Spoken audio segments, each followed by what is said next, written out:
time for the final word in sports all across the state. You're listening to Sports Talk with your hosts, Phil Kornbluth, Will Pelagic, and the Professor Tom Hayes. You've been waiting all day. So join the show now by calling 800-956-7266. They've answered every test. They show up. They take pride in their preparation. We've got excellent leadership. We've got guys that care. I mean, all those guys. Well, we got to get more. We got to get more production. Bottom line, you can't continue to go and think you're going to beat people scoring 17 points and 10 points. It's just not going to happen. Good evening, everybody, and welcome back into Sports Talk, South Carolina Radio Network. Monday night edition from downtown Columbia. Hope you had a great weekend, no matter what it was you were doing. Probably watching some football somewhere. And we are here to talk all about it with you tonight here on Sports Talk. Good to have Will Pelagic back with us from his trip to Texas A&M. Good to have you back as well from your atonement period. Yes, feeling good, ready to rock and roll now as we move forward. And Professor Tom Hayes is here as well. Our phone lines will be open for you shortly. I know you got a lot to say at 800-956-7266. Look forward to hearing from you tonight. We'll have our First and 10 segment later on this evening with Coach Zach Willis. David Shelton will be here to talk about a big Friday night in high school football. Mick Mixon, voice of the Panthers, great win for the Panthers up at New England. Who saw that coming after what they did the previous week? So we've got a lot of ground to cover with you tonight here on Sports Talk. Let's begin by talking about your trip out to College Station.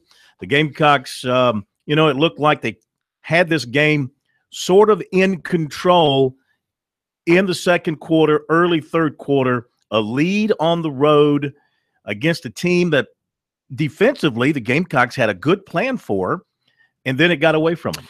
It's odd. I know you've known that I had a little car trouble over the last couple of weeks. My car doesn't go into park, or it doesn't come out of park, and it doesn't seem like the South Carolina offense has come out of park either.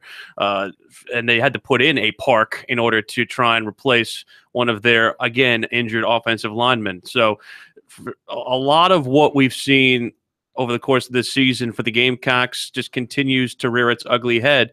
They had 83 net yards in the second half, and basically they all came on one drive. 80 of them came on one drive, the scoring drive with 9:24 to play in the third quarter, and then they had 4 consecutive 3-and-outs. I'm going to sit here and say again, I'm not here to protect Kurt Roper, because I think that he definitely needs to be called to task for how conservative that play calling was, especially on that first drive after they had a 10-point lead. But I'm sorry, when you have as many offensive line issues as the Gamecocks have, there's only so much you can do, especially against the defense that Texas A&M was playing. They were playing press coverage on the outside with a single high safety and then just send in the house. Mm-hmm. And there was no time for Jake Bentley to do anything. I know that people were calling for, screens and diagonal routes and horizontal routes and all that. But in my mind, Phil, they basically were in a buzzsaw and they couldn't handle it. And a lot of it again went from Jake Bentley's perspective from bad to worse. All right, let's go to David Hood, who covered the Clemson game in my stead on Saturday night up in Blacksburg. David, with Tiger Net, had the bird's eye view of the Tigers' win over Virginia Tech. Clemson gets to 5-0, continues to roll, number 2 in the country. David, thanks for helping us out Saturday night, you and Nikki, and thank you for joining us tonight. What's your take on how the Tigers looked on Saturday? It was fun. It was just more of the same. This team goes out on the road, and it was kind of, hey, Virginia Tech, great atmosphere, great entrance. Enter Sandman was fantastic. Now watch, we're just going to take over the football game, and it just seemed to be that way from the first play. And as great as that crowd was, and it was fantastic, they wanted something to cheer for. That Clemson defense just kind of took them out of it early. There were a few instances in the game where it was like the crowd wanted to get back into it, but, a little bit too little too late for them. 24-3 lead early in the third quarter. And, I mean, look, we've watched Brent Venables do his stuff over the past several years, and I'm no longer amazed by what he dials up defensively, regardless of what the other offense looks like coming in, regardless of what their quarterback has looked like, or how highly talented that person is, or a running back, he finds a way to neutralize what the other team is doing for the most part. He does, and you know, I think he kind of gave a little bit of a hint what the game plan would be last week when we were talking to him. We asked about the blitz. Hey, you've got a freshman quarterback there. Looks like you like to bring the blitz. Would you get blitz happy? And he kind of gave us that Cheshire Cat smile and said, well, don't think I'm going to get blitz happy, because there's other things that they do that we can exploit. And then the game starts and they play, you know, kind of more of that 50 defense look, dropping guys into coverage. Defensive ends out covering wide receivers. Austin Bryant had flat coverage, which is how he got an interception and then made a great play on a wide receiver. And Justin Fuente even said after the game, that kind of surprised us a little bit. But you're right. Nothing with Brent Venables should surprise anybody anymore. It's a picking nits situation, David, when you're looking at Clemson and trying to discern things that you might want to see improvement from. They didn't get as much out of the run outside of Kelly Bryant as they might have wanted. Would that be just a cause for concern, or just a bad matchup because that Virginia Tech defense is what it was?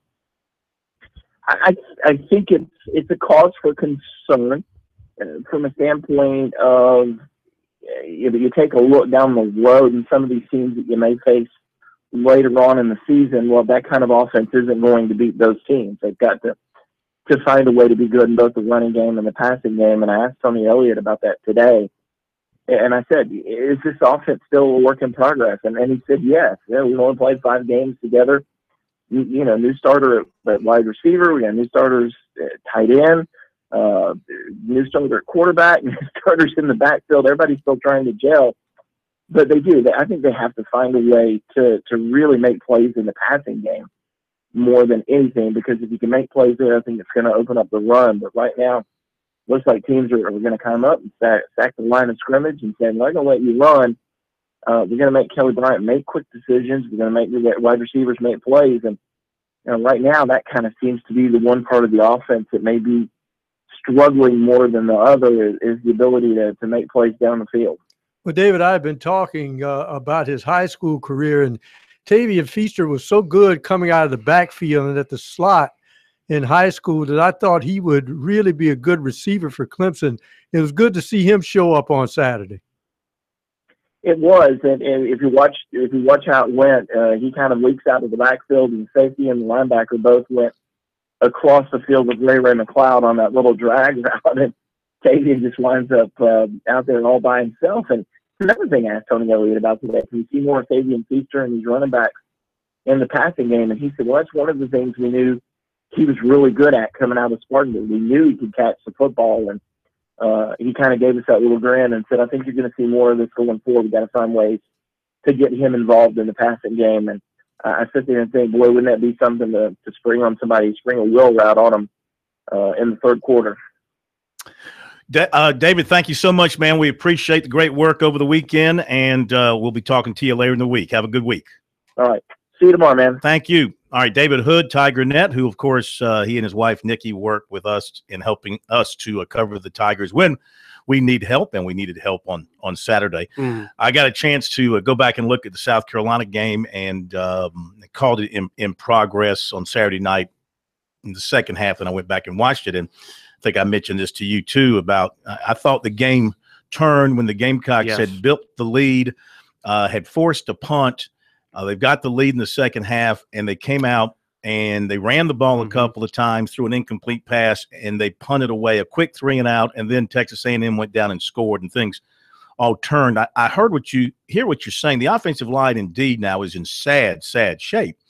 However, as any coach will tell you, everybody's got injuries. It's next man up, and you have to figure it out. And the one thing I would say about the play calling, and we'll talk with Chuck Reedy. Well, we'll talk with Zach Willis about this tonight as well. I imagine as a play caller, to offset all that kind of heavy pressure, you've got to be able to call something, come up with a different approach to offset what the opponent is doing. If not, I mean, you're dead in the water for the rest of the season. If you think because your offensive line is hurt, you can't do anything. 7:31 to play in the third quarter, -2, and then that incomplete pass to Tyson Williams out of the backfield. It was very uninspired play calling. Well, the key point is they lost the game in the first half. It's supposed to be 24-7 or 20-7 before the half. All right, we'll be right back.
Sports Talk on a Monday night from downtown Columbia. 800-956-7266 is our phone number. Email talkback at sportstalksc.com. Make sure you are following us on Twitter at SportsTalkSC. We're brought to you by South Carolina Electric Cooperative, your local electric cooperative. Also the sponsor of this year's annual Touchstone Energy Cooperatives Bowl. To find out more about what co-ops are doing across South Carolina, visit ecsc.org and save the date, December 9th, 2017, for the Touchstone Energy Cooperatives Bowl. A reminder, I got to confirm today, we had mentioned this, gosh, way back in September. Been waiting on the Shrine Bowl rosters to come out. Thought they were coming out after about week 5 of the season. They're coming out Sunday, according to an official with the Shrine Bowl. So the Shrine Bowl rosters will be coming out Sunday. The North-South rosters will come out the end of this month. I have 2 points, one on the offense and one on the defense of South Carolina. Mm-hmm. Number one, for those who are calling for Kurt Roper's head, there's a reason you can't fire him now, because who are you going to get to run the offense? You're going to put Bobby Bentley as your offensive coordinator? I don't think that's much better option either. I think most people would disagree with you on that. Why is that? Well, because Bobby Bentley built his reputation as a high school coach and as a college coach at Presbyterian in running a spread offense with a great passing game and receivers and all that. But the personnel is not changing anytime soon. That's the problem, is that you're dealing with the same problem. You don't fix anything. But I think you can question some of the play calling that happened. Of course. I'm not saying you can't. I'm not saying you're not able to do that. Mm-hmm. It's just the problems with this offense are the fact that you don't have somebody who strikes fear into your heart. There's no Deebo Samuel. There's no player that you need to have rolled coverage to. Everybody's equal on this offense. So from that perspective, defenses can key on that. And so replacing Kurt Roper now is not the option. Well, now, I don't think they would do it during the season. That's what I'm saying. At the end of the season, much different situation. You have new players coming in, and that's fine. And on the defensive side of the football, T-Rob and the defense made a significant error in my mind in not employing a spy on Kellen Mond. And I asked every defensive player who came out into the media availability after the game, why did you not use a spy? And they said, well, the game plan was to let the defensive line and the pass rush take care of things at the front four and then use the linebackers in coverage. That is a completely irresponsible mode of transportation to play that defense. I'm sorry. That's completely erroneous. Why did you not employ a spy on a guy you knew was going to kill you running the football? It was absolutely stupid. 800-956-7266. I mean, for the most part, for much of the game, and I hear what you're saying, Mond is a guy that has the ability to break free and especially right up the seam and make big plays against you with his legs. Don't fear him as much as a passer. And they did a really nice job on Kirk, right? Kirk was not a big factor. Kirk had 4 catches for 13 yards. That was the one thing that they knew how to do. They were great running sideline to sideline, but the middle was completely exposed, and he was able to get, I believe it was 86 yards after halftime, and it was basically all due to the fact that they were just running all go routes, and he was just running after the play. Here is something that will, was probably going to drive Gamecock fans crazy if they've even thought about it. The Gamecocks have 9 losses under Muschamp in a year and a half. Only one of those losses has been by more than 2 touchdowns. That was the Clemson game. Right. Every other loss, the Gamecocks were in it. But here's the other problem. Only one time out of those 9 losses, those 8 losses that were within reach, only one time have they scored more than 17 points. And that was in the bowl game when they scored 39 points. I really So here's the point. Their defense for this year and a half under Muschamp, with the exception of the Clemson game for the most part, in these losses, their defense has kept them and within reach. The problem is they cannot generate enough offense to win a relatively low-scoring game. Look at the results here. I mean, look at their losses. 27-14 to Mississippi State last year. 17-10 to Kentucky. 24-13 last year to Texas A&M. 28-14 to Georgia. 20-7 to Florida. And then Clemson blew them out. 46-39 in the bowl game. Well, that's from last year. You know what they've done this year? Every game has been within reach. Yeah, but Corn, look at it. Last year, the quarterback situation was a mess until they went to Bentley. That was part of it. Deebo was hurt at the beginning of the year. This year, everybody gets hurt. But it's an answer. You got to look at the answers. Their center is the only lineman playing the position he was trained to play at the beginning of the year, and you're just not going to have a synchronization of the offense with the line the way it's so they're done. Right, what you're saying is they're done. Dennis Daly is playing his right position. It's just he's only playing his 5th collegiate game at the D1 level. You're saying there's nothing they can do on offense. No, I'm saying they're doing the best they can do while they have it now. In other words, if you're not going to run Bentley, because there are times he can just take off up the middle and get you 4 or 5 yards. You might as well tell him to run. I don't know. What's 4 or 5 yards going to get you besides your quarterback getting killed? If it's 3rd down and 3. No. 4 times 3 equals what? First down. You're going to run the quarterback 4 times now, for 3 yards a pop? I'm going to run. Do they stop him? Mm-hmm. Then I'm going to you can run crossing routes because, look, Hayden Hurst, you put him on a linebacker, isolate him on a linebacker. He is a dangerous weapon. We saw that against Texas A&M.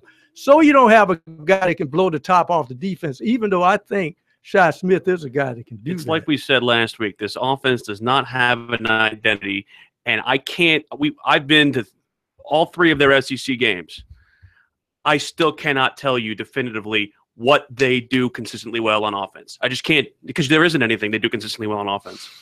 Well, what they're going to have to do, and as a play caller, you have to look at this, they're going to have to become more creative, and that means misdirection. That means screen passes. That means draws. If you can't run the simple stuff right, Cole, what makes you think they're going to run the actual stuff, the misdirection stuff right? Is it hard to run a screen pass?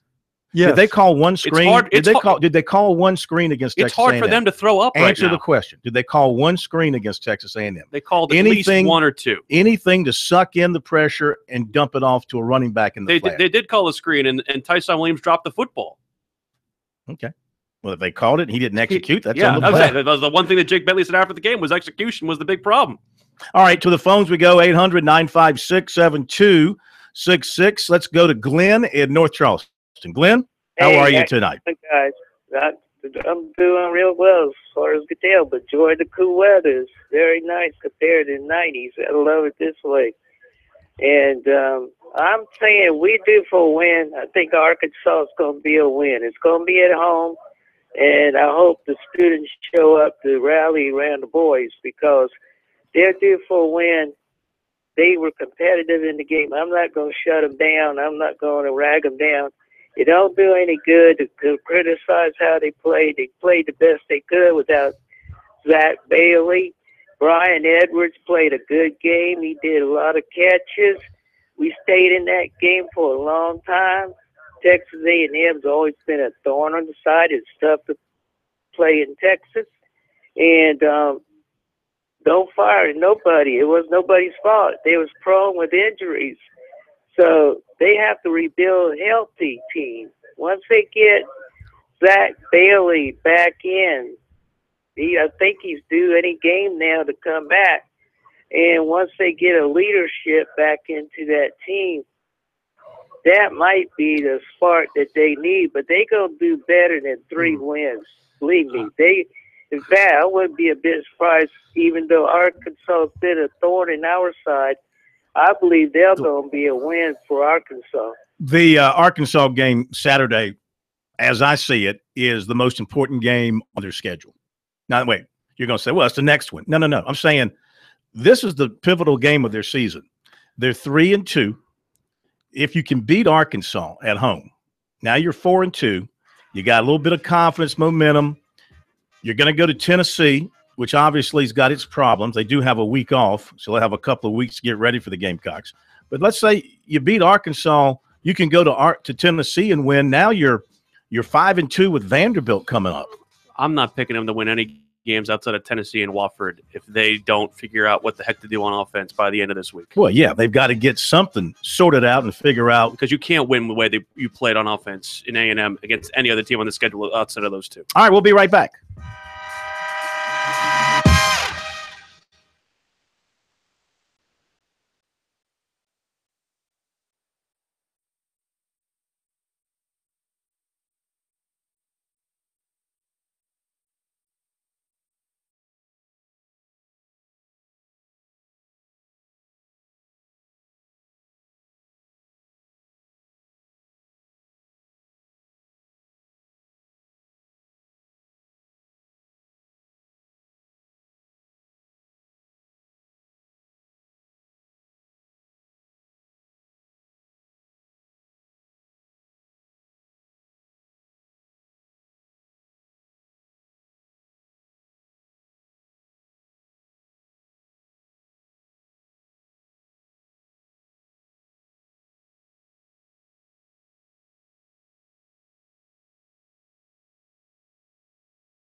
Now back to Sports Talk, South Carolina's most listened to sports talk show for more than 30 years. We are back at Sports Talk, South Carolina Radio Network. Good to have you along for the ride. Your best 2 hours of every day right here on Sports Talk. 800-956-7266. This Wednesday, we will be down in Myrtle Beach in the Conway, Coastal Carolina area, visiting with the folks from Coastal Carolina at Ron John's right off of 501, just shy of the Waterway. If you're out that way, come by and see us. We'll talk more about that as Wednesday approaches. We look forward to being down there for that. Very much so. Let me update a few of the other news notes of the day. Let me get back to your phone calls. Couple lines are open, 800-956-7266.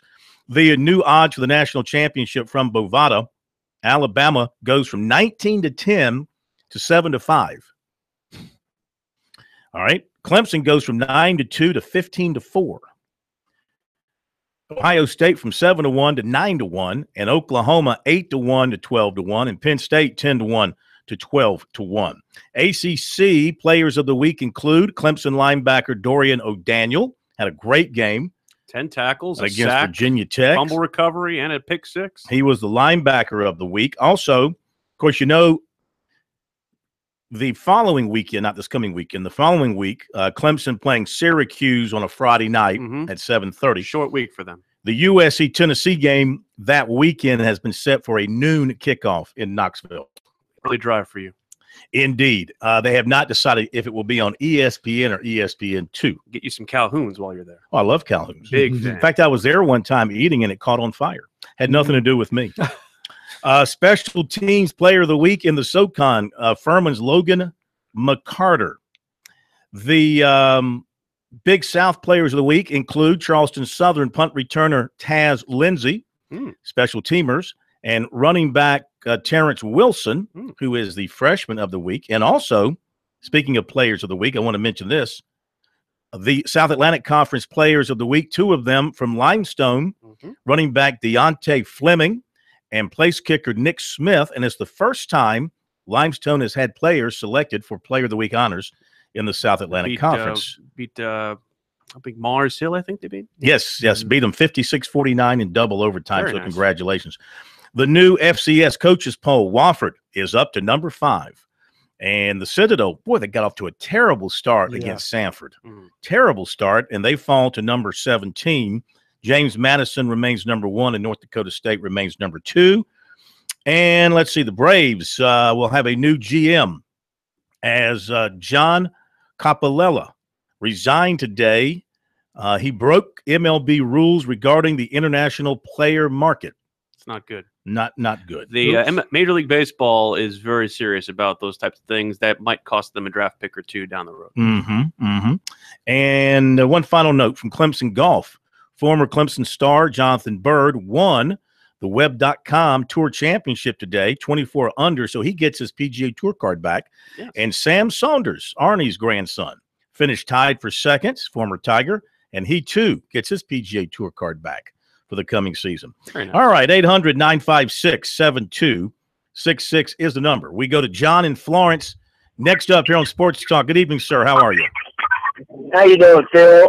Couple of things. I'm a diehard Gamecock fan, and one thing that, we fumbled in the red zone. We're missing kicks. I don't know why we don't have a kicker on scholarship better than Parker White. I mean, I love the kid. I love his story, but we got to get a kicker. But one thing I noticed, it seems like, when we went up by 10, I even said, this isn't enough, guys. We got to keep playing with tempo. And it's almost like we got to this vanilla offense and started just, I don't know, playing the clock or something. We're just not that good to ease up on these teams we're playing. And I think we should stick with just one running back. I like Tyshawn. I think we just, instead of rotating running backs, just leave one in there, get hot. But those are my thoughts. I listen to your comments off the air. Thank you, guys. Thank you. Play calling is such a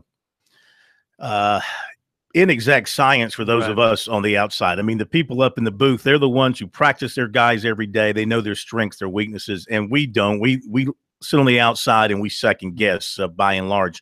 Now, when we have guys like Chuck Reedy on or Steve Tannehill or Zach Willis, guys who've actually played and coached the game. Obviously, they know a lot more, and that's why we pick their minds for ideas.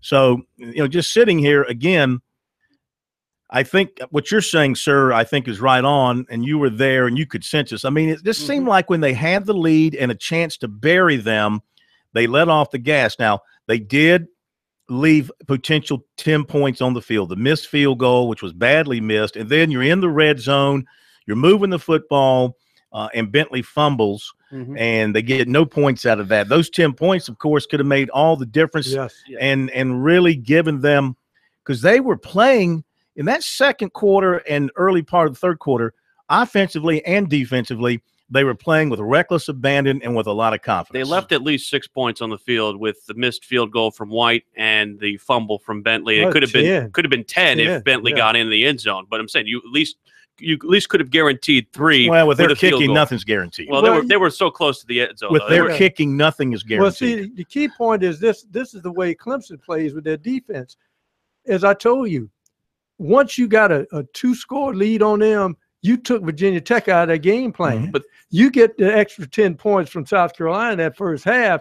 Texas A&M has to change their game. But think about that drive that they had that they scored their last touchdown on. They had 6 plays in that drive: a 34-yard run from Tyshawn Williams, a 3-yard rush, and then 2 incomplete passes from Bentley. The Tyshawn Williams rush for 1 yard, and then the Ortre Smith 13-yard touchdown.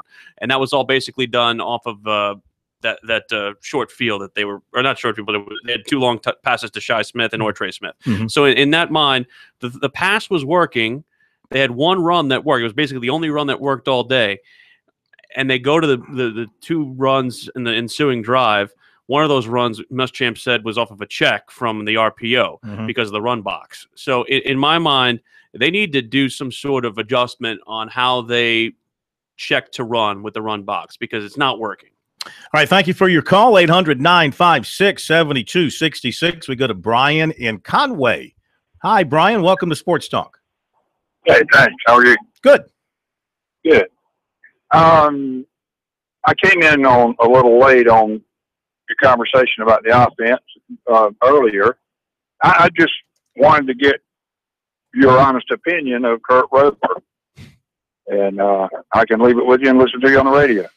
All right, thanks. Well, right now, I mean, he is an offensive coordinator with one arm tied behind his back. Last year he was dealt an offense that was woefully deficient at quarterback till they made the decision at midseason to insert Jake Bentley, and things got better, for a while there. And they finished with a flourish. I mean, they showed when they cut Bentley loose and they play a more wide open offense against South Florida, what they could do.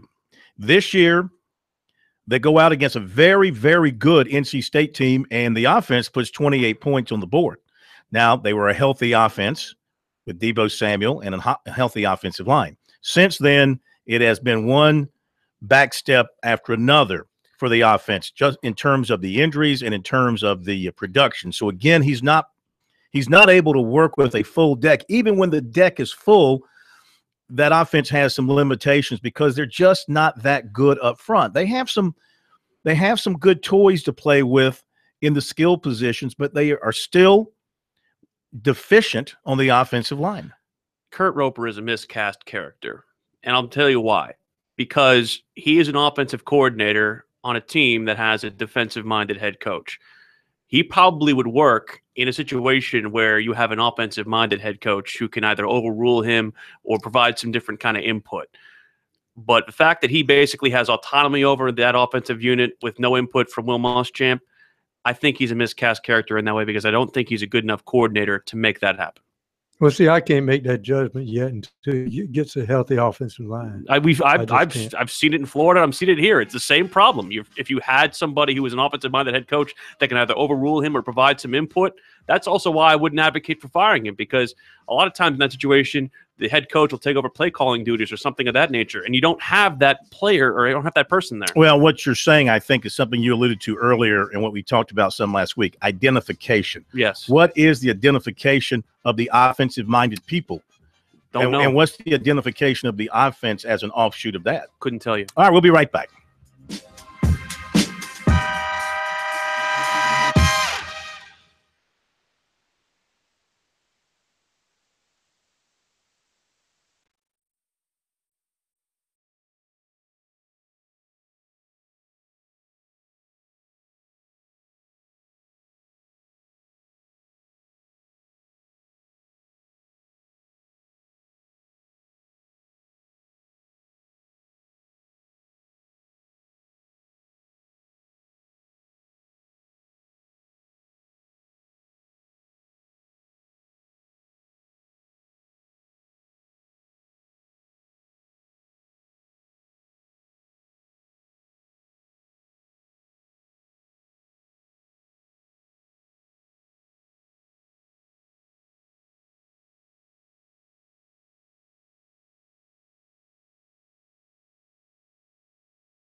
All right, we're back. Sports Talk South Carolina Radio Network.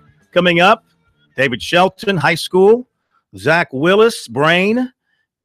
Mick Mixon, Panthers. And, of course, some recruiting notes. A lot of good recruiting nuggets from over the weekend we'll be getting to for you. All right, let's continue on the phones, 800-956-7266. Gene in Augusta. Good evening. Welcome to Sports Talk. Hey, guys. Y'all are a ray of sunshine in a bad day. Man. Well, thank you. I want to give a shout-out to the SoCon Special Teams Player of the Week, Taz Lindsay, from right here in Augusta, Georgia, from Aquinas High School. He's Awesome. representing us very well. Awesome. My point to you guys is Clemson's having a great season. I'm a Clemson guy. And Venables is a great coach, but I'll tell you who else is a great coach is Brandon Streeter. Yes. If you think about what he's done from Cole Stout, and then, of course, Deshaun probably didn't need a tremendous amount of coaching, but this year as well, that guy has done a phenomenal job. Well, we said before the season that they had to take their quarterback and say, look, you're not Deshaun Watson. This is who you are. Stay in character. And we'll win a bunch of football games because we got a defense that will carry you. And that formula has worked to perfection. I am finished picking against Clemson with the points. Done.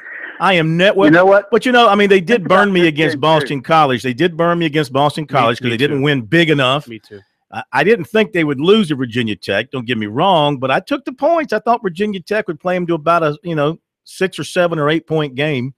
So I'm done though. Clemson, whatever you're laying the rest of the way, I'm with you. I'm riding that horse. I'm riding that horse to the bank what is the rest of the way. What's the Wake Forest line? Do you know? Was it? I tweeted it out 10, last night. I think maybe you said. No, it was 20. Was it 20 something? Oh, 10's the USC line. Yeah, I can look it up. I'll look it up while we go to our next call, which is, and thank you, Gene, for your call. Steve in Myrtle Beach, welcome into Sports Talk. How are you?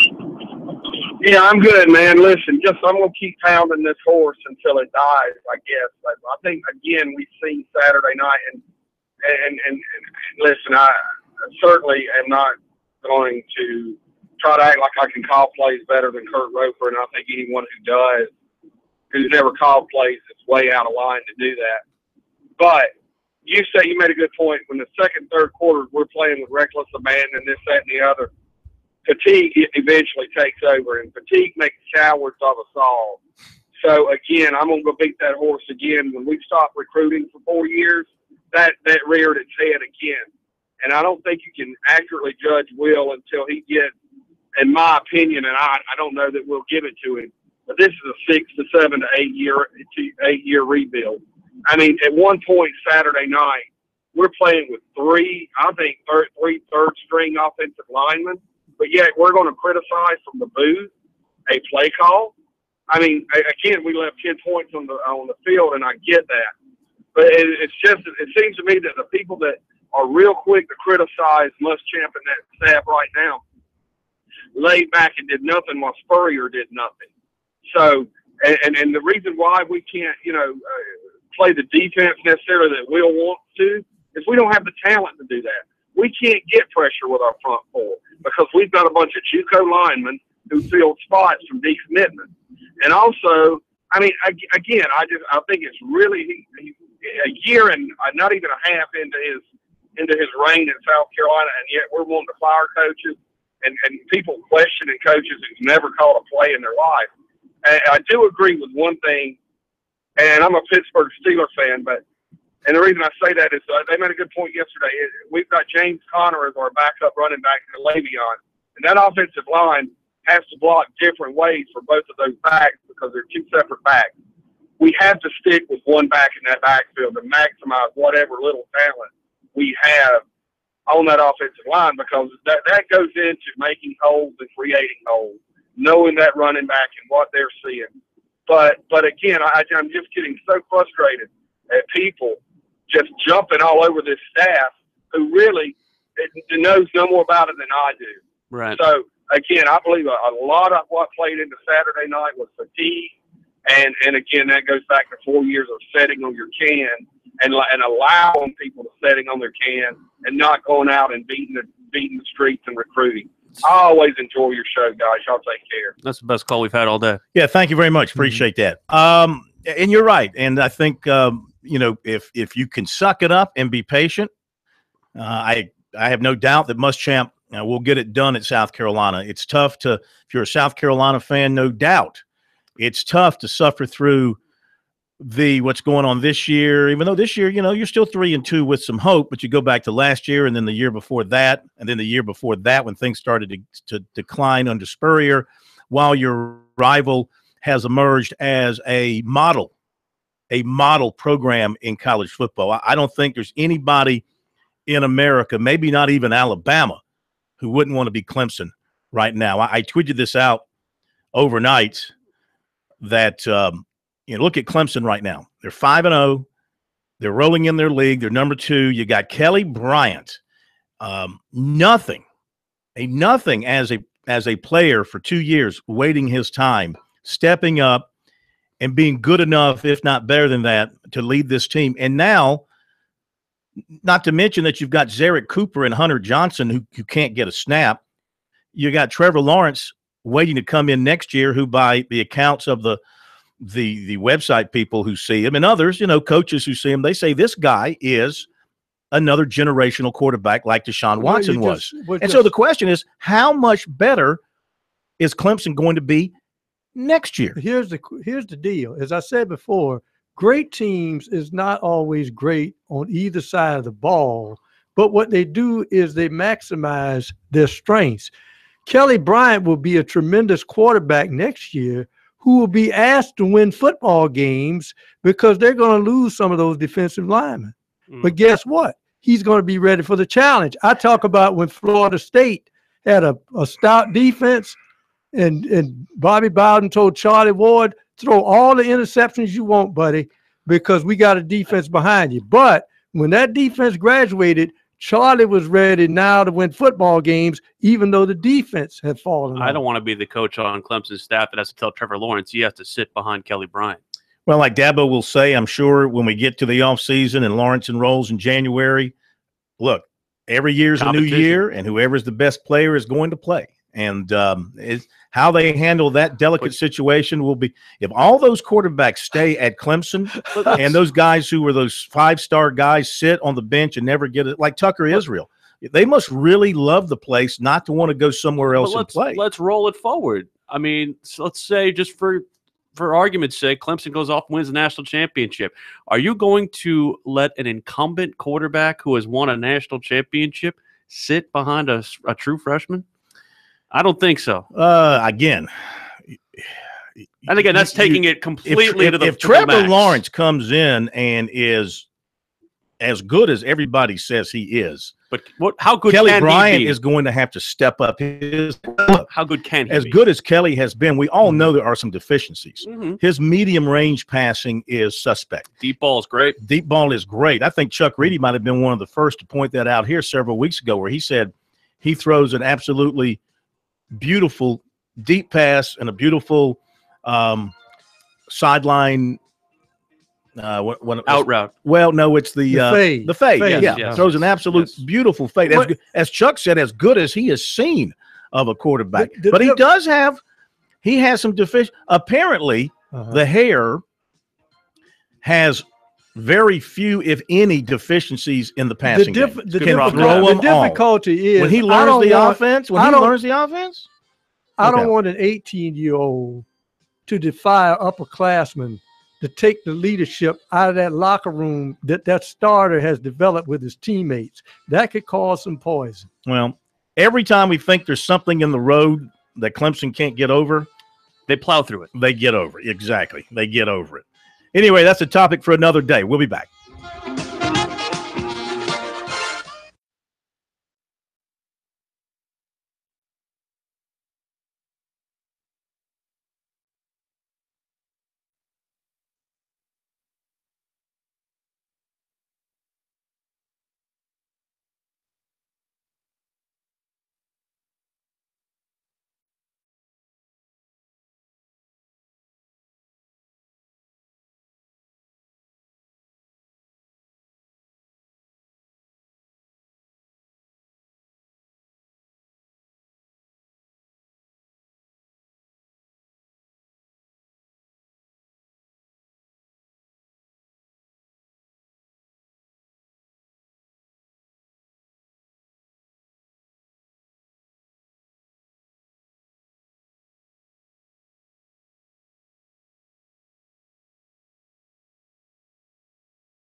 212. Okay.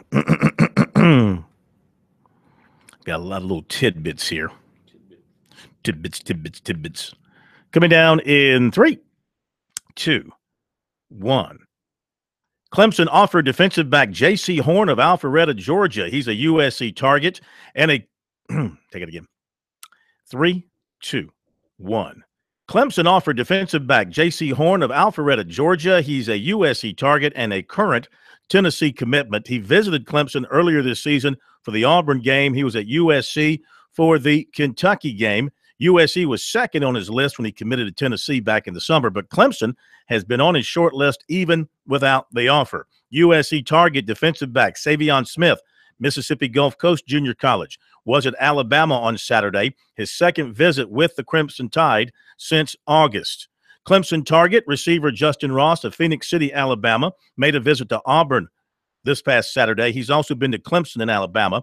USC women's target 6'2" Aquira DeCosta of Sacramento will announce her commitment. Pick it up back there at the beginning there. 3, 2, 1.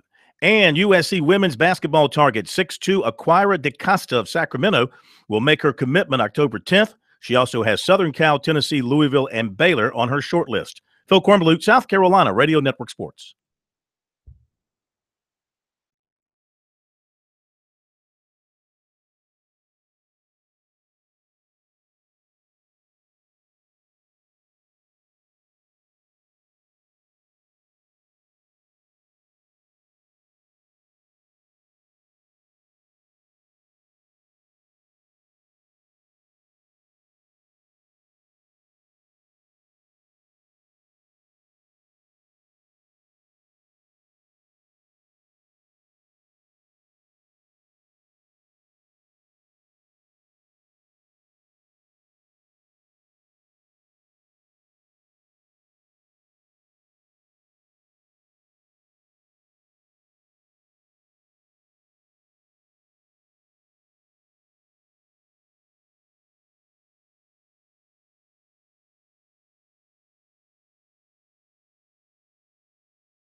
Round 2 of Sports Talk up next with your hosts Phil Kornbluth, Will Pelagic, and the Professor Tom Hayes. Don't leave us hanging. Join the show, 800-956-7266. Okay, we're back to Sports Talk, South Carolina Radio Network. Phil Kornbluth, Will Pelagic, and the Professor Tom Hayes. 800-956-7266 is our phone number. Email talkback at sportstalksc.com.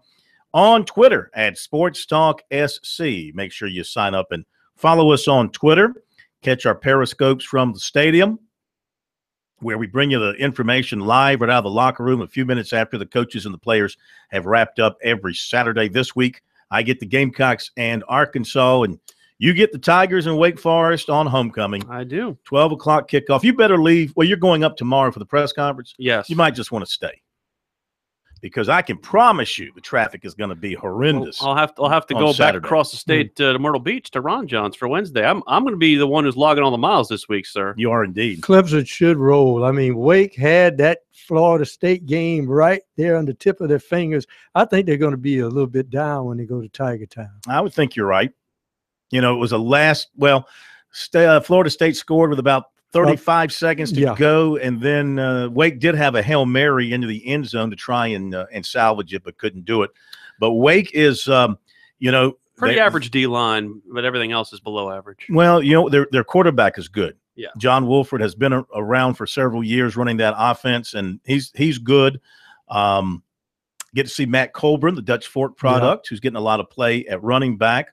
This team typically has connections to the state of South Carolina. He is one, and I'm sure there's some others in there too deep. We'll talk more about them as we get closer to game time. Zeke Rodney, the former, I think it's South Point or maybe Rock Hill High School. He's a starting defensive tackle. He's back. Remember, he took a year off from football for personal reasons, and now he is back. And the thing about the Gamecocks opponent this week, Arkansas, is you're going to see a very similar mold to what we saw last week against A&M, and it's going to be a lot of running.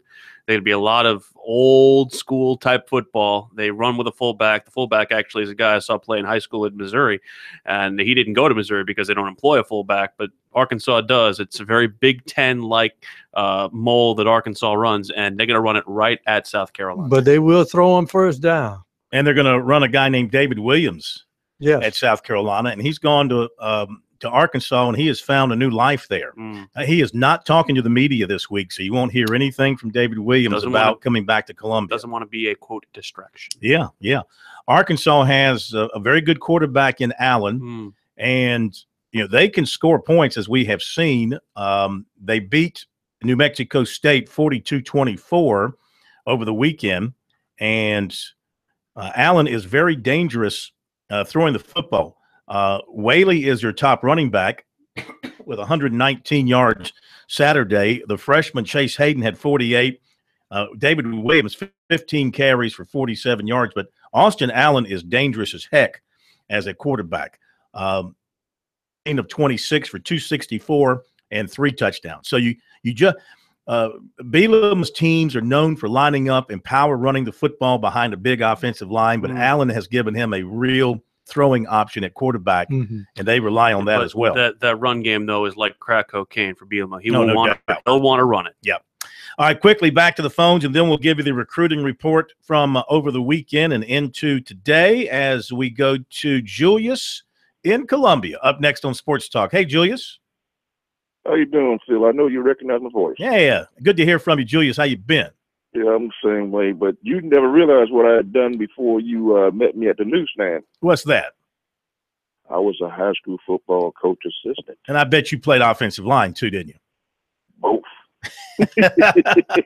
So tell me what we need to know, Julius. Well, what you need to know, your guest was right on what he was saying about that a defensive-minded coach is leaning more towards a defense than with an offense. He's true with that. That's very true. A good example is Lou Holtz. He's a very good example of that. Also Spurrier, too.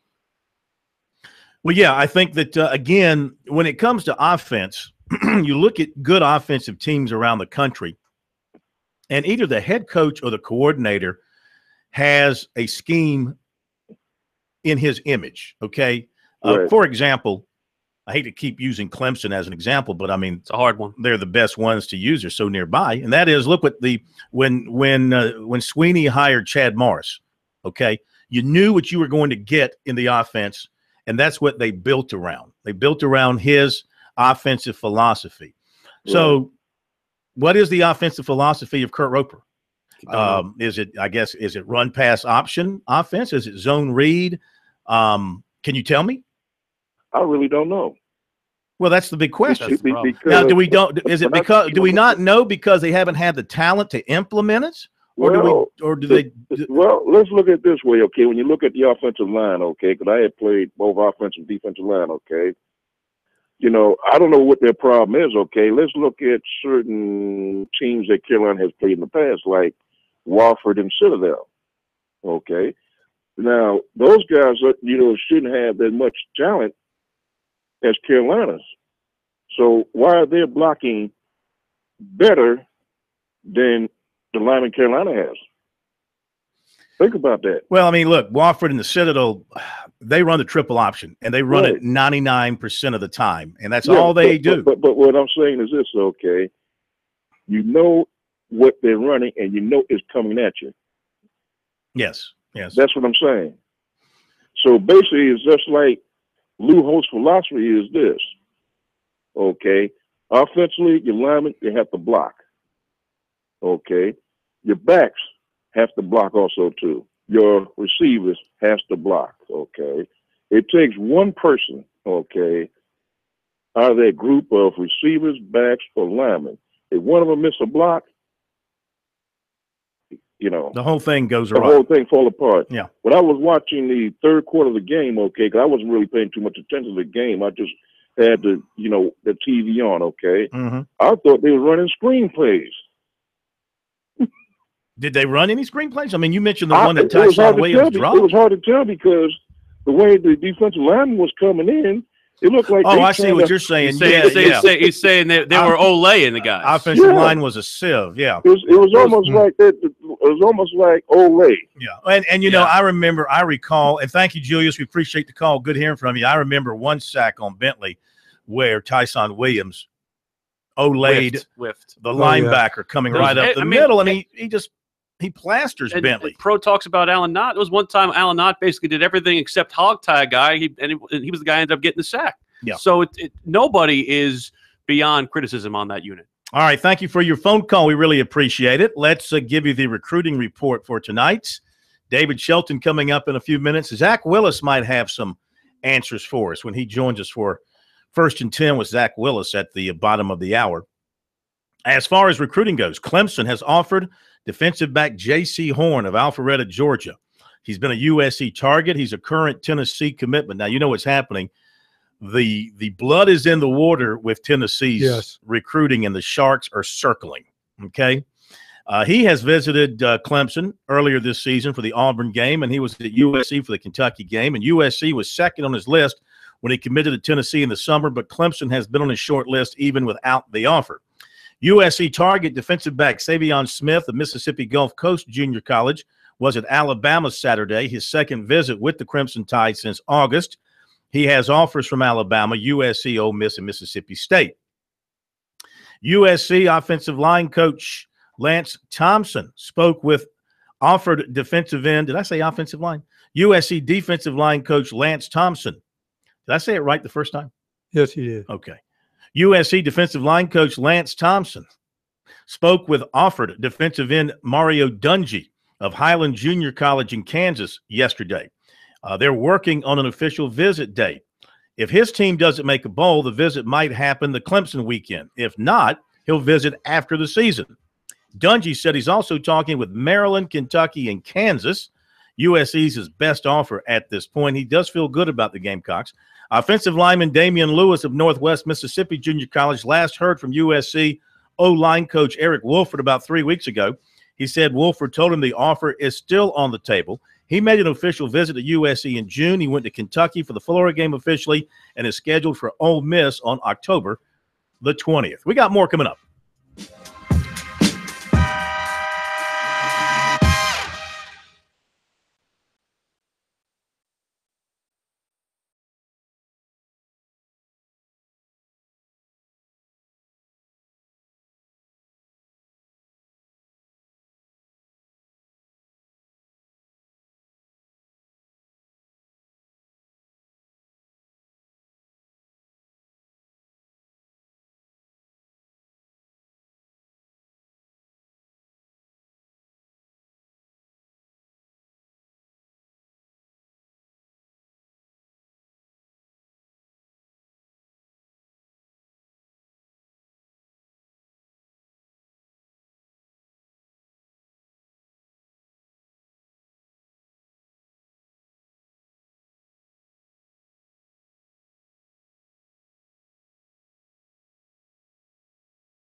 In just a moment, David Shelton coming up with our high school football report. Let me wrap up the recruiting news for tonight. Clemson target receiver Justin Ross of Phoenix City, Alabama, was at Auburn Saturday for his first visit with those Tigers this season. He's been to Clemson and Alabama. Those are his top three. He plans to take officials to each. Defensive back Jermaine McMillan of Miami, a USC offer, has talked about visiting for the Arkansas game, but he went to Central Florida this past weekend officially, not hearing all that much from the Gamecocks in recent weeks. He's been trying to confirm if they want him to visit this weekend or if at all. South Florida, Ole Miss, and Mississippi State also on his list. Receiver Cam Brown of Palmetto Prep in Columbia visited NC State Saturday. USC offered 2019 quarterback Sam Howell, Monroe, North Carolina. He also has Ole Miss, West Virginia, Duke, North Carolina, Tennessee, Minnesota, Wake Forest, and Pitt. USC also offered 2019 quarterback Ty Evans of Monument, Colorado. He committed to Arkansas in the summer. 2019 Dorman receiver Jacob Pinckney was at Virginia Tech Saturday. 2019 defensive back Cameron Kelly of Chesapeake, Virginia was at Clemson for a visit Sunday, unofficial. 2019 offensive lineman Brandon Bunkley, 6'3", 295, Decatur, Georgia, hearing from USC, Georgia Tech, and Cincinnati, according to Recruit Georgia. Basketball, USC women's target, 6'2", Aquira DeCosta of Sacramento, will commit October 10th. She also has Southern Cal, Tennessee, Louisville, Baylor on her short list. She's already taken her official to USC. 6'7", Josiah James of Porter Cal was offered by Texas. And, of course, 6'6", Zion Williamson of Spartanburg Day was at Kansas over the weekend for what's it called? Fog Night? Midnight at the Allen? At the Fog. Fog Night. What is it? It's Midnight at the Fog. Midnight at the Fog. It's something like that. I think it's got another. That is title. literally the scariest building I've ever been into. It's like a big airplane hangar. It's terrible. They had a bunch of big-time recruits there for that particular event, courtesy of Adidas. And he is scheduled to visit Duke October 22nd and UCLA October 27th. He had a Kentucky visit postponed. Not sure if he'll reschedule. And, of course, he's been to Clemson and USC unofficially. That's recruiting. Official word, Louisville has now fired Rick Pitino as its basketball coach. Basically, the board says he has authorization to fire him, and he has to notify him by letter. Okay. And the athletic director's fate will be known October 18th. Here's your letter. Say what? The athletic director, Tom Jurek, who's been there 20 years, his fate will be known October 18th. Okay. I think his fate is he's fired too. With that, that's recruiting, by the way. Check it out on our website, SportsTalkSC.com. On Twitter, use the hashtag STRecruiting. Let's welcome in David Shelton of the High School Sports Reports and the Charleston Post and Courier following another busy, big Friday night of high school football. David, good to have you with us. I don't know. I was not in the loop. I was out Friday night. Sir Will was here, but I was following the scores, and I was greatly surprised by the way Spartanburg went into Nixon Field and took care of Burns. Yeah, well, I'm not surprised they won, but you know they're a good team. Burns is a good team. I guess you would call it an upset, but you know when Spartanburg and Burns get together, I don't know that. I don't know that it's ever an upset. It's just always a really good game. But Spartanburg's defense definitely has come a long way since Somerville ran up 500 yards on them in the opener, and they did a good job on Burns. Burns' defense is solid. I'm not overly impressed by the numbers I see offensively from Burns, but their defense has been winning games. But they ran into a good defense the other night, and Spartanburg scored enough to win. All right, David's report here, our high school football report, brought to you by Farm Bureau Insurance. With new auto insurance rates from Farm Bureau Insurance, you could be saving a whole lot of money. Even if you've received a quote before, rates are now more competitive than ever. Get a no-obligation quote today at favrates.com. Anything else from over the weekend around the state really jump out at you besides that Spartanburg and Burns result? Any other big surprises in your mind? Well, I don't know about surprises, but I know that there was a big matchup at Newberry between Hartsville and Abbeville, and Abbeville with a 29-game winning streak had that streak snapped by the Red Foxes, who are one of the better teams in 4A. That's 4A beating a 2A, and a lot of people go, well, that's supposed to happen. But Abbeville, as we well know, is not your typical 2A football team. So that's a good win for Hartsville, and not a devastating loss for Abbeville. I mean, the streak's got to end at some point. They'd rather it end in a non-region game on a neutral field against Hartsville than to lose in the playoffs. So both these teams will go a long ways. I think Myrtle Beach, North Myrtle Beach beating Myrtle Beach the other night, Thursday night, on the same night that South Point kind of took a challenge from Ridgeview but blew it open in the second half. Obviously, those are the top two teams in 4A right now, and they both won close games. Well, South Point ended up blowing them out, so it wasn't a close game late. But, and TL Hanna continues to win. Yeah. And, I think they're going to go undefeated in the regular season. I got two for you, David. First off, I want to talk about the game that you were at with First Baptist, because I know that this is something that, again, Porter County has dominated that rivalry, and First Baptist gets a very, very big win. How surprised were you with that victory? Mildly surprised. I think the fire truck, by the way. Pull over. Surprised. Pull over. No, he's going the other way. Oh. First Baptist has got a really good team, and Porter Goud is offensively not a great team, not as they are in the past. In the past, Porter Goud could put up some major points. They're more of a defensive team this year, and they got behind. They got ahead 14-0. Their best player went out with an ankle sprain and he's a linebacker, which is responsible for kind of checking Michael Dukes. And Michael Dukes went crazy after the first quarter with that 261 yards rushing. And it wasn't a huge upset, but it's two good football teams. And I think, honestly, watching the game itself, I think First Baptist is the better team overall.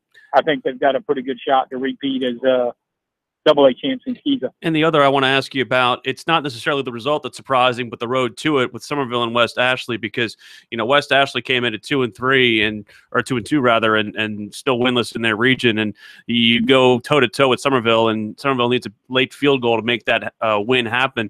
That was one I think that was closer than we all probably expected. Yeah, it was, because it was a 2-touchdown game in the second half. Somerville was complete control. West Ashley found a way to score a couple times. Then they had an opportunity to win it with a field goal late and missed it, which gave Somerville the last possession. And Jonathan Bennett, the quarterback, made a big play on third down, ran about 40 yards to get it in field goal range. And Somerville came away with a win, kind of snuck one out. But, West Ashley's one of those teams that may not win but 5 or 6 games every year, but they got enough athletes. They can put a scare in you, and you really got to play to the finish. And Somerville almost let one get away, and that would have been a huge setback for the Greenway. But they won, and now they're undefeated still in the region. All right, David. Now look, Fort Dorchester won 63-8. Hannah won 52-0. Dutch Fork won 58-0. Okay, great. And South Point, as we mentioned, ended up blowing out Ridgeview. I was talking to the coach at Shelby, North Carolina today that played South Point recently and lost, and I said, South Point, they might be the best team in the state regardless of class. And his response was, well, if there's a better team in South Carolina, I don't want to see them. And he said Kendrick is like a player like he's never seen before. So, and then he went on to cite every other player that was great on South Point's team. So, my point is, wow. I mean, just how good is this South Point team? Well, they're very good.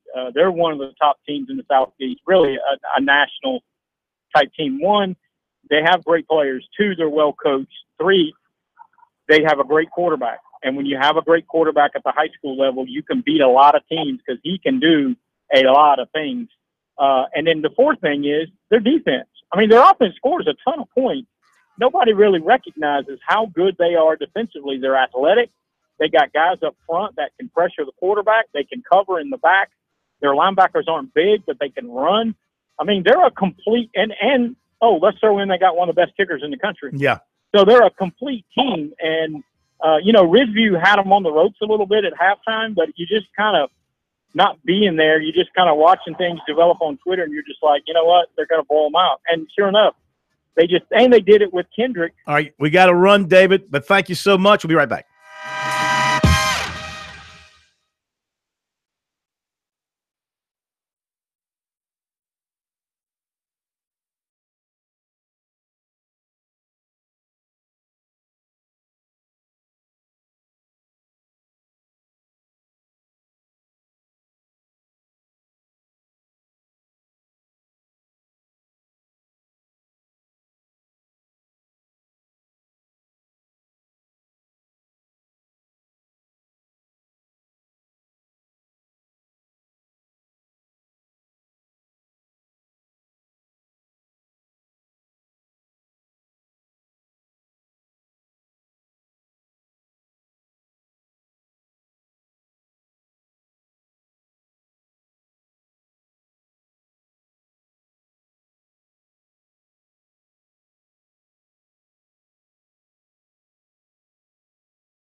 The guys are always checking email. Send your comments or questions to talkback@sportstalksc.com. Now, more of Sports Talk from Columbia's Main Street. And we're also checking Twitter, and somebody asks us as we bring in for our 1st and 10 segment with Coach Zach Willis. He's first up this week. He's got 10 minutes to talk to us, thus 1st and 10. And Ryder asks, going back to my comment, Muschamp will get it done. And he says, I'm curious, what does that mean? What are the expectations for Muschamp? And so I ask Coach Zach Willis, who's been there before, what are the expectations? So what does that mean when I say Muschamp will get it done? So you asking me to read your mind, Phil?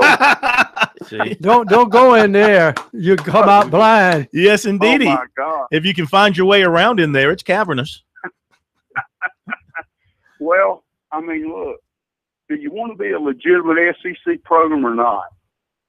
I mean, the expectation is to win the dang SEC championship. And I've been waiting on that for a long time. Mm-hmm. And I'm not saying Will can't get it done. I'm banking on him doing it. He's a head coach. And I'm kind of – I remember years ago when Steve Spurrier was there, he got mad at the Gamecock faithful for cheering when they only lost by 7 to Auburn. He said their expectations were too low. There's got to – what if this happened at Alabama or Auburn or even down the road at Clemson? They're brutal when they lose on their guys. And so I'm all for them getting it done. I'm with you on that. Will made a great point earlier in the program and was discussed with some callers as well, talking about the offense, of course, and citing that the Gamecocks have a defensive-minded head coach, and then so he doesn't have any or much input on the offense, and nor is the offense created in his image. And an offensive coordinator who I don't know if there's an offense created in his image or not. Address that as far as when you have a defensive first head coach, how does that or does that impact how you run your offense? Well, I mean, you've got to know offense, and I think you hit the nail on the head. I mean, they ran a completely different offense at first Florida, and they couldn't get it done there for a variety of reasons, which we won't get into.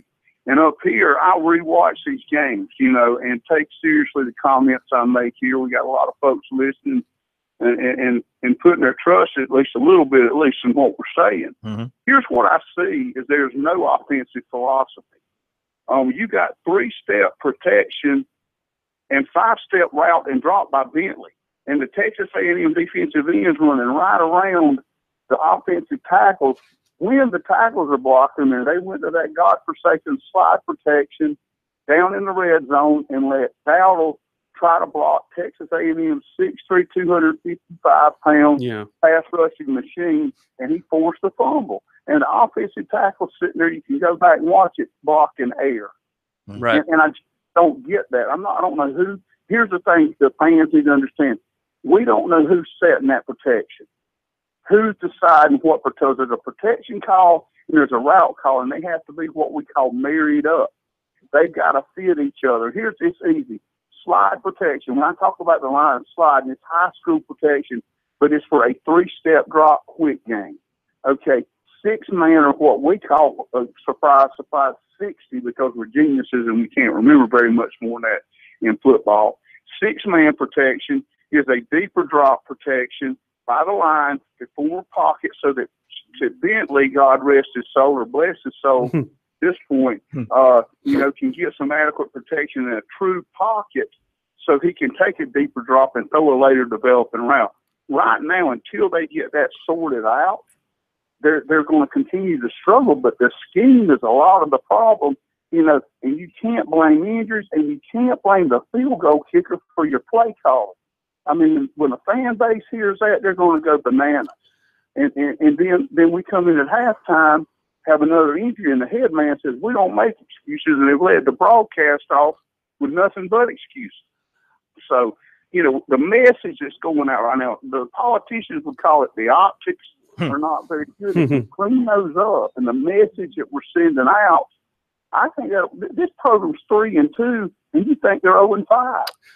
Should Kurt? I know my answer to this question, Zach. Should Kurt Roper be taken to task, or is he limited by his personnel, be it skill position, offensive linemen, all the like? So here's what I think. Until we know, and we will never will, who's coordinating the pass protection, who's handling the offensive line, we don't know where the true blame lies. As much as you can blame a guy who's dealing with an underdeveloped line to start with, okay? They have some serious problems. But remember, A&M sometimes had 4 freshmen and 1 center to direct them out there, and they did okay. Most of those teams aren't very good to start with, okay? We're not dealing with great offensive lines. But to want to fire a guy, I'm never going to advocate that. I'm a coach. I'm not going there. Give the man a chance to do what he says. But I would say this: the less said right now to ESPN and SEC commentators, I think the better off he is. Talking with Zach Willis, 1st and 10 with Coach Zach Willis. Let's turn to Clemson. And, I mean, look, they just answer the challenge every week, no matter who it is, no matter where it is. They find a way to get it done with their people. Well, yeah, I mean, you say find a way. They go out there and dominate a way to get it done with their people. They basically dictate what you're going to do and what you're not going to do on defense. The only thing I saw the other night was Venables needs to give his get-back coach a couple of paychecks for swiping at him, but that's a whole joke. He's doing an incredible job. Yeah. But see, that's what recruiting does. They've got great players, so everything they do works. And when you don't have great players, nothing you do is going to work. And Clemson's rolling right now, and Dabo has them believing. Of course, they've got a national championship. Who wouldn't believe? Kelly Bryant is the real deal. And all we got to do is fall back on that defense. When they get a lead, you can watch Jeff Scott and Tony Elliott go into conservation mode. Now, it's a very aggressive conservation mode when you got backs and skilled receivers like they have in a quarterback. They're very dangerous in it. But basically, they could have scored probably 45 to 52 points in that game, and they choked it down and didn't take any risks. But very impressive. They're as good. They're better than what I thought they'd be. I thought they'd be a little let down, man. They look good right now. Mm-hmm. Yeah, I was about to ask you that, Zach. When you self-examine your team, you're looking ahead, and in Dabo's case, looking ahead at defending his national championship. So do you see subtle additions to the offense as Kelly Bryant gets more comfortable, knowing that down the road there will be an offense he'll run into that'll challenge that defense? Yeah, I mean, I think the thing is that's what they're doing is I think they felt like Louisville would challenge them. And they had a very aggressive package in that. They picked people out. Like they knew Bud Foster. I told y'all he'd wrap corners and linebackers, bring corners off the edge and wrap linebackers out of that mortal lake, which you really got out of. Clemson forced him out of his base defense.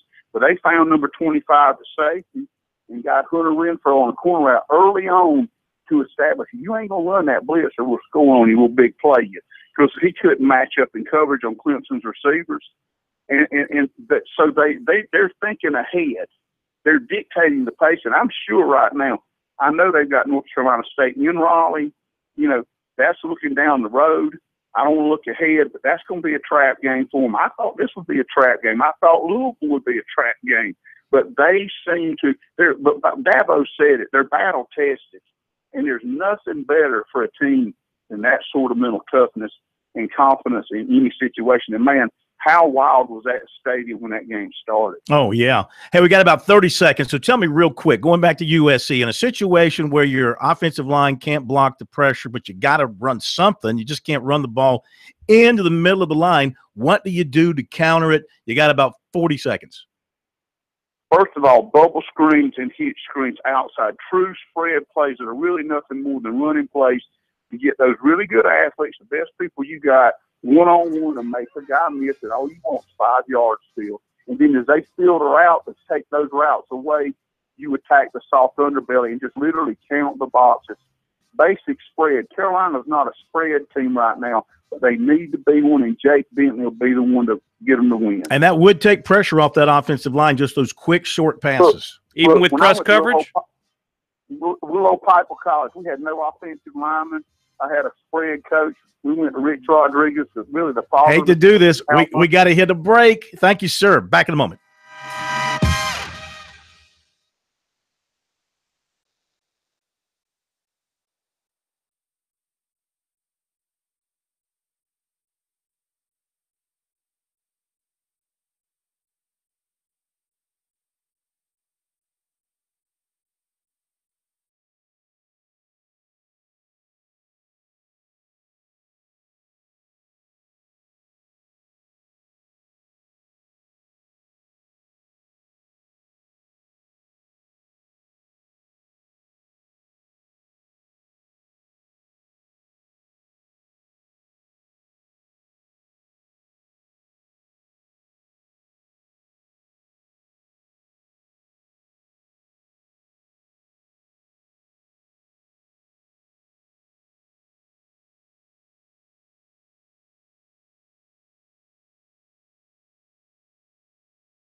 snap. Spot. Kick is on the way. End over end. And it is good. There we go. The Panthers have come to New England and beaten the defending Super Bowl champion New England Patriots in a wild one, 33-30. All right, I get you now. Okay, you'll show up here on Sports Talk when you win. You're just not going to be here when you lose. I get it now. Anyway, congratulations. Sorry I missed you last week. Glad we got you this week. And, man, I gave you no chance to go up there and beat the Patriots. And it just shows you what little we actually know out here in the observation world about what a team can do.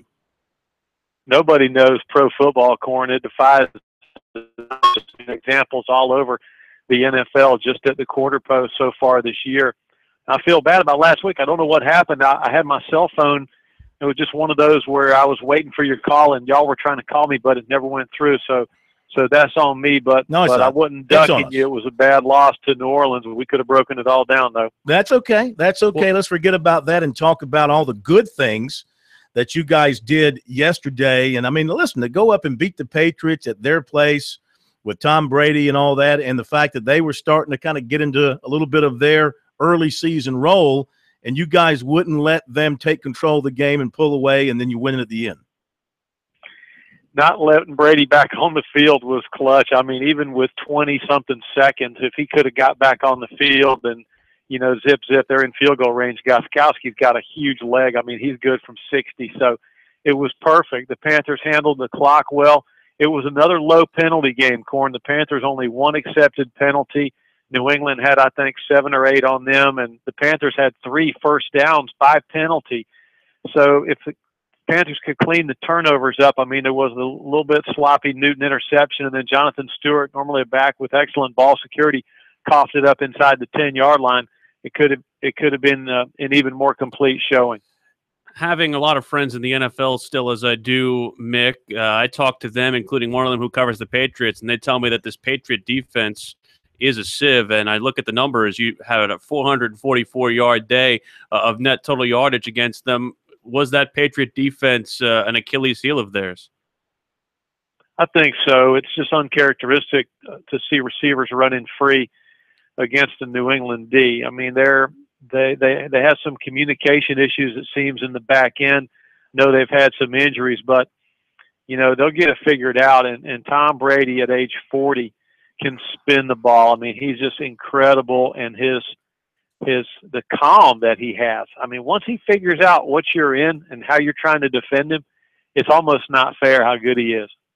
So Newton goes out and has a Cam-like game again, maybe for the first time in a while since the injury and all that. 22 of 29, 316, 3 touchdowns. You did mention the 1 pick, a rating of 130.8, and he ran for 44 yards and a touchdown. So, I mean, was that the old Cam Newton right there? And is this an indication of him being back whole and ready to get back to his all-pro form?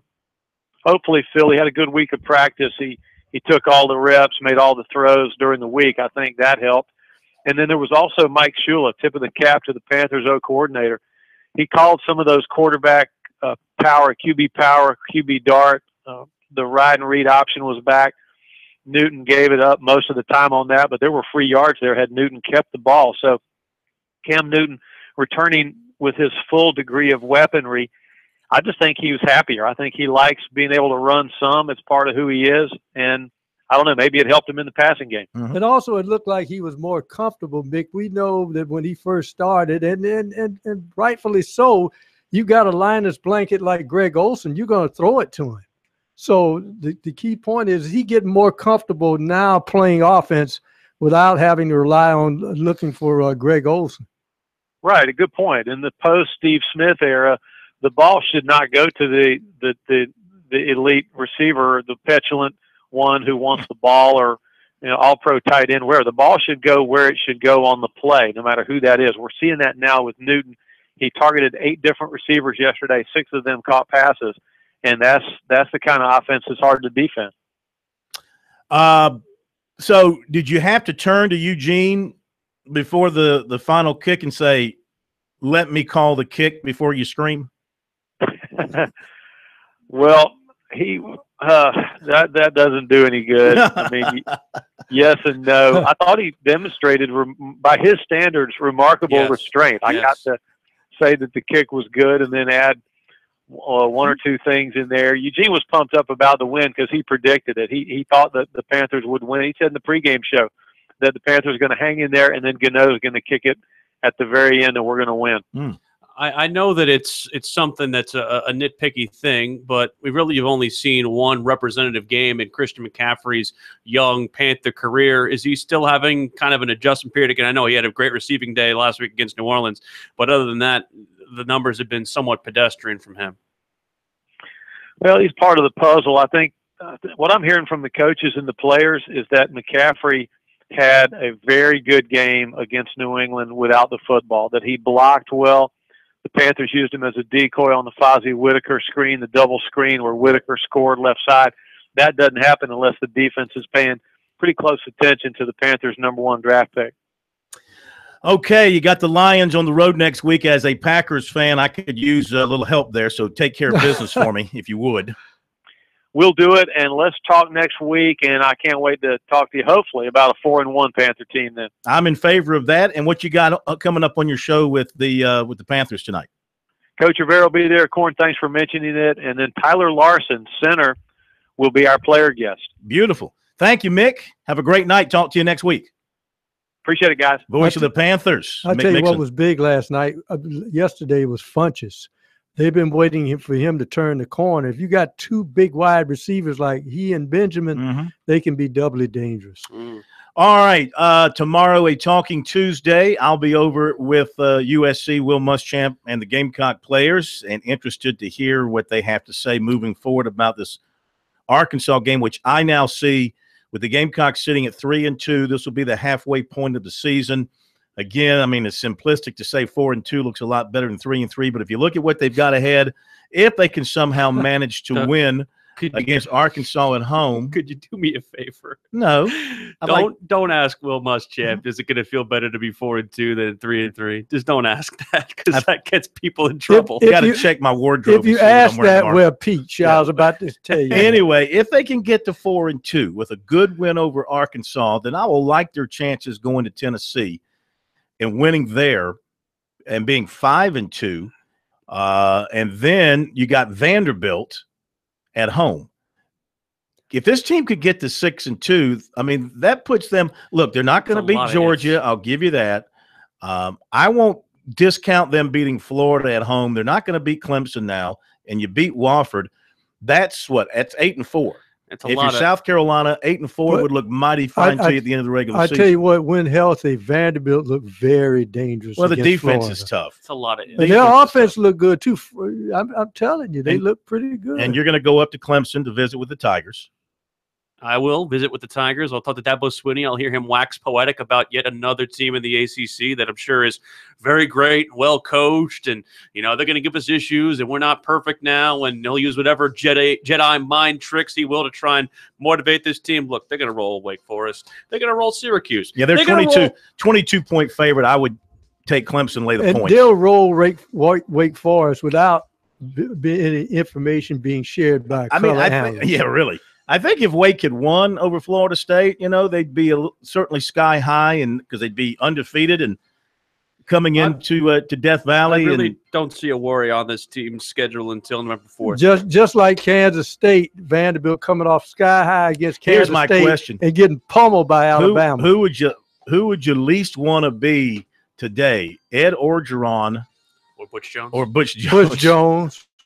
Butch Jones, there's no contest. Butch Jones, because he's been there longer, but the folks are probably more mad in that fan base about Ed Orgeron. Oh, man, losing to Troy at home is something that you just don't somewhere. Isn't that Vic Koning's defense? LSU could be Death Valley because their program just died Saturday night. Vic Koning we'll at see Troy. you tomorrow night.